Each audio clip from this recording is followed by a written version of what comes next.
কি হয়েছে মামু, কি করছো? লক লাগাচ্ছি।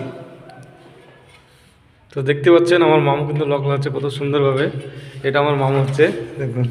একটা মামুর জন্য একটা লাইক, সাবস্ক্রাইব ও লাইক শেয়ার কমেন্ট সাবস্ক্রাইব আর আমাদের চ্যানেলটা সাবস্ক্রাইব করুন, যেন আপনাদেরকে নিত্য নতুন আরও আমরা শিলাইডিং জানালা এবং বিভিন্ন যে আমাদের স্টিলের কাজ সব রকম যেন দেখাতে পারি।